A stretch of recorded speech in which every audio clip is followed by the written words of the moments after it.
What is up, guys? Welcome back to another video, or welcome to the channel.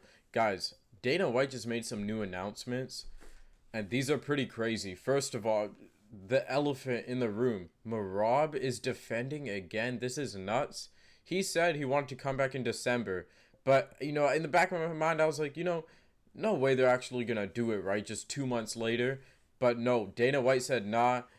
He respected Merab's wishes. Merab is trying to break that title defense record, or just that championship record of fights per year with 4 defenses in a year, which is nuts.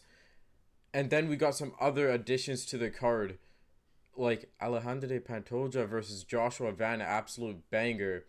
Jan Blachowicz, you can see in the corner of my screen, versus Bogdan Guskov, which is a rebooked fight. They were supposed to fight a while ago, I think, but injuries and I don't know, it just got called off. Someone pulled out. And then a weird matchup of Henry Cejudo versus Peyton Talbot. Before I hop in and start talking about this, guys, make sure to like, subscribe, and comment whatever you want. And yeah, comment. Let me know what videos I should do next, and let's get into this. I'm first going to talk about Jan Blachowicz versus Bogdan Guskov. Don't have much to say about it. Cool addition added to the card. I'm pretty excited for this fight. I think Jan Blachowicz, I think he'll win, man. He's looked good in his last few fights, Look at the Carlos Ulberg fight. I thought the fight, I wish they could have draws in 3-round fights when the fights are so close, I wish judges would start putting out more 9-9 rounds or 10-10 rounds, if that's even possible, but whatever. I thought Jan Blachowicz could have won, but Carlos Ulberg got the decision. It wasn't a robbery or anything. It was a close fight. He did very good in that, and long before that, he fought Alex Pereira and took Alex Pereira to a hard decision, which I thought if they gave it to Jan Blachowicz, I wouldn't have a problem with it, even though I thought Pereira won, but it was that close, But I think Jan Blachowicz just has more skill than Bogdan Guskov. He has a good chin, and he should be able to outskill Bogdan Guskov, I think, in a decision victory, and even outgrapple Guskov. Now, let's talk about Henry Cejudo versus Peyton Talbot. This is interesting to me, man. This is very interesting to me. Because why are they giving this to Peyton Talbot? I don't know, I think the popularity maybe, or maybe even just like they see potential that he could have a big step up in competition like this. And honestly, I see it too. I'm not a big Peyton Talbot guy, I never have been. I even chose him to lose his last fight, which he went out there and won. But before that, Andre Lima he fought? Before that fight, it was against Raoni Barcelos, and Raoni Barcelos just outworked Peyton Talbot and showed experience. And that's something you got to worry about with this fight. Because who's he facing? Triple C, Henry Cejudo. My first thoughts on this fight, this is all still fresh to me. I haven't thought about this a lot. I think, man, Henry Cejudo, his grappling, is it still there? Or he's always been a striker in MMA mostly, I know he's an Olympic wrestler. He's a wrestler, but very high-level elite grappling. But is Henry Cejudo's grappling going to win him this fight? No, I think it's his striking. Early prediction on who wins, I'm actually going to go the upset pick of Peyton Talbot, man. I think he's long, he's bigger. And if he shows improvement in the striking, and if I think actually Peyton Talbot can get this. I'll probably change my mind, because Henry Cejudo, in that Song Yadong fight, they only scored that 3 rounds. You guys all know what happened. I'm not going to talk about it. I thought he could have won. And I know that's not even that big of a hot take if you really watch that fight. And I'm going to be honest, I've only watched that fight once, and that was when I was watching it live. So it's interesting, but I thought Henry Cejudo could have won those 3 rounds. Not all 3. I forgot which rounds, but I remember thinking, oh, if they're scoring the 3 rounds that happen, Henry Cejudo, I think it was the first two I thought he won. Henry Cejudo has still looked good. Even in the Merab fight, he won the first round. I believe he won the first round. He looked good. Even in the Eljo fight, he looked good. It wasn't that a split decision, but that was a little while ago. Now, very interesting. The politics behind this are weird because Henry Cejudo, I just saw on his Instagram, he's saying he has one more fight left in him. So is this a lose retire situation or a win retire situation? So or is it a is it a lose retire situation or is it a win don't retire situation? I wonder. Or is it a win or lose retire situation? It's interesting to me.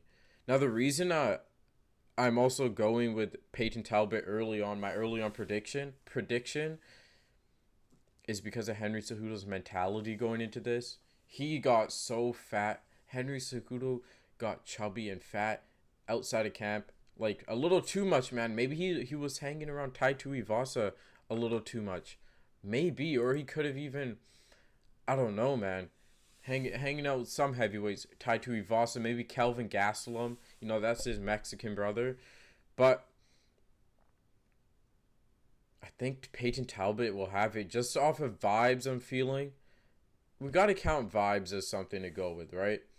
And I'm feeling a Peyton Talbot vibe of like him winning.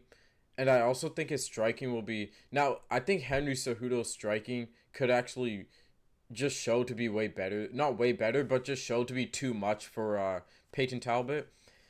Because he has really good boxing. He really does. And, or at least for MMA, right? We all know all MMA fighters have terrible boxing. But as far as MMA, Cejudo's boxing is really good. I could see Cejudo just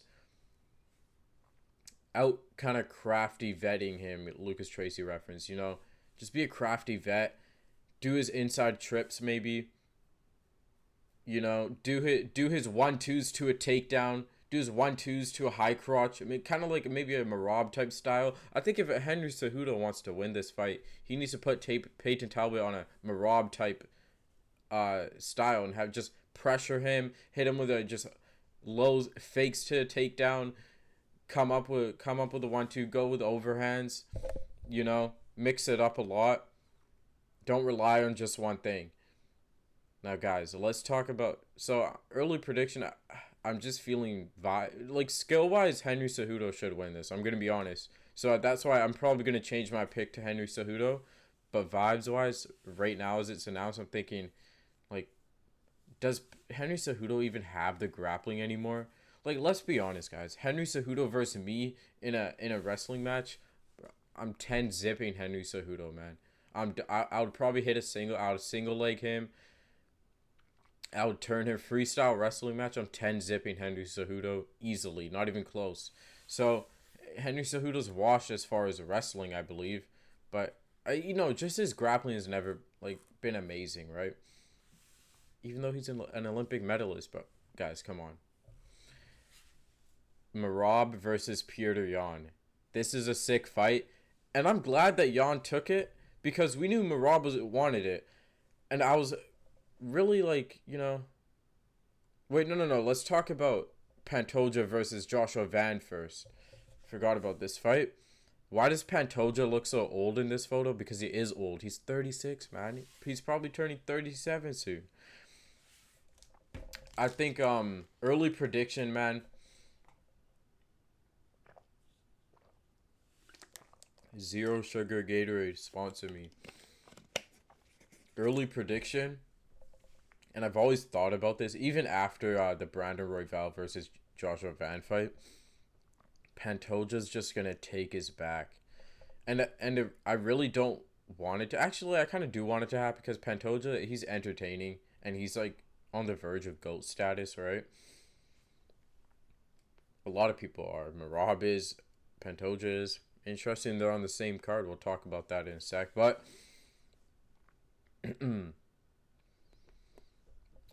on the feet, I think Joshua. Obviously, if it was just a striking battle, Joshua Van would mess up Pantoja bad, right? But I can't rely on Joshua Van's a really good takedown defense because he has a really good definitely above average takedown defense. But I'm saying, he got taken down by Bruno Silva in his fight before the Royval fight. And I'm just thinking, like, even if he stopped those takedowns, whatever, Pantoja's gonna climb to his back like a spider. Like Spider-Man. You know that scene in the hallway in The Amazing Spider-Man #1 where Peter Parker crawls on the ceiling in the school fighting the lizard? Just any Spider-Man scene. Pantoja's gonna climb to his back like Spider-Man and rear naked choke Joshua Van. And it sucks. It would be cool to see Joshua Van, only 23 years old, go out there and smoke Pantoja. I think we'll see some early moments on the feet. I think Pantoja will test himself a little bit on the feet. Then he'll realize, okay, I can't really hang on the feet with this young buck. Shoot. Maybe Joshua Van will probably stuff the first one, but they'll be in the clinch. And then Pantoja could slowly work his way around to the back and just climb on it, get his hooks in, and it's history from there. So, yeah, I'm going to go with Pantoja. Getting another GOAT defense. Now Merab. 4 times in 1 year he's trying to defend. Amazing. We really have to appreciate Merab and appreciate that he is willing to just sacrifice his body like this and just, I don't know, man. Merab, he's one of the GOATs. I think he's top 5 of all time, and now doing this, amazing.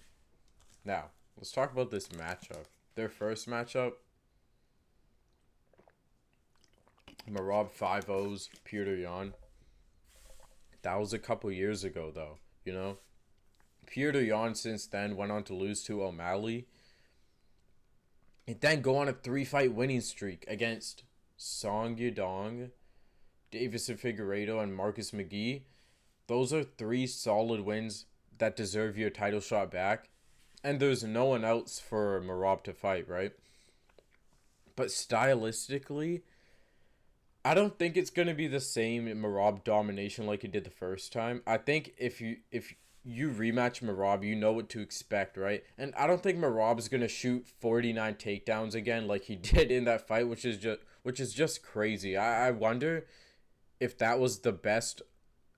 That easily is the best cardio performance we've seen from a fighter. 49 takedowns in a 5-round fight, right? I wonder if that was just a different mode Merab was in that night. I don't know, man. But I don't think he does that again. I think he wins this fight, though. Probably 4-1 or 3-2. And I think it's going to be on the feet mostly. I don't think he takes down Petr Yan that much. I think he'll definitely take him down and control him better than he did in the first fight. He got no control time on Petr Yan in the first fight. But I think this time, with the experience and being able to control Corey Sandhagen like that, just getting that practice in, I think he'll be able to control Petr Yan more. And on the feet, I think Merab, I don't think he wins on the feet, but I think he wins a lot of exchanges that will win him rounds, and tying that up with his takedowns. I think it's going to be similar to the Corey Sandhagen fight, but I think he actually messes up Petr Yan more on the feet. I really do think he does. His boxing has improved a lot. And I don't think Merab, if he goes in there with that mentality of Petr Yan can't knock me out, which I don't know if Petr Yan can. I don't think he can. He did that with Corey Sandhagen. Man, I just think he pressures Yan too much. And he gets it. I think Merab will 49-46 Petr Yan on the feet mostly. I think it'll be on the feet mostly. I do. Now I love Petr Yan though. I really do love him. And if there's, I always thought the way to beat Merab is to lose to him first.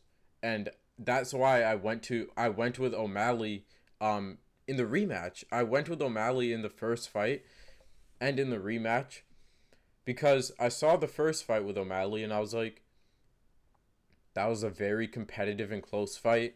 If O'Malley can make a few tweaks, he should be able to beat Merab.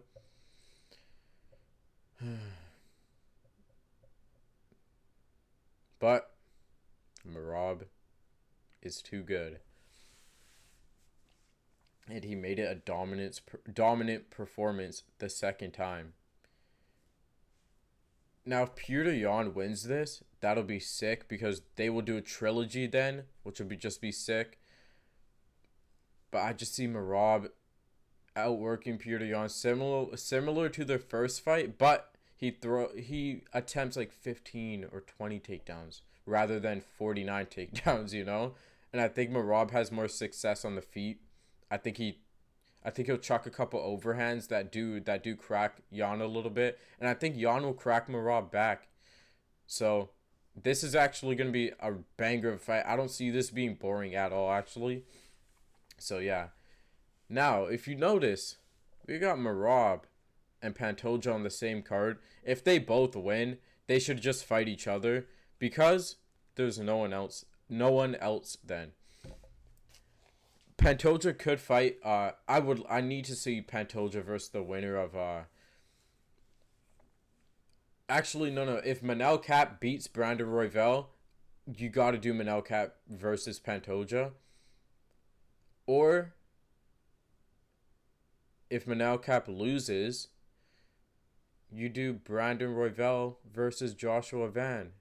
If Joshua Van loses, or no, I don't know what I'm talking about. I just made some. Hold up, scratch all that. What I said. Scratch the last 30 seconds. If let's just get to what I was first saying. I was just rambling about something else. If Pantoja wins and Merab wins, you got to do Pantoja versus Merab. If they both want it, you know, Merab will happily invite that. He would want it, and Pantoja, I don't know, would he want it? I'm not sure. It's not really a good stylistic matchup, or is it? I think this is actually an underrated guy who I think could possibly get Merab. But if they both win, you got to do it. You have guys who have... Merab would have defended his belt 4 times, and there would be no one else in the 135 division unless Mario Bautista has some crazy performance against Umar Nurmagomedov and Mario Bautista shows levels and just dominates Umar. Then we could do Mario Bautista versus Merab, right? But I believe Umar will 3-0 Mario Bautista and probably finish him. So they're not going to do that right away again. They might, but if these two guys both win, you got to do a huge super fight between Pantoja and Merab. Pantoja going up to 135 fighting Merab. That would be a sick fight. I don't think it would be boring at all. And yeah, come on, they're on the same card. They would be on the same schedule. You gotta do it. And it's a new person for Merab to fight. And also, there's no one else for Pantoja to fight unless it's Manel Cap. Unless Manel Cap beats Brandon Royval. So, it's interesting. Guys, make sure to like, subscribe, and comment whatever you want. Like, subscribe, it's free. Let me know what video I should do next, and peace out.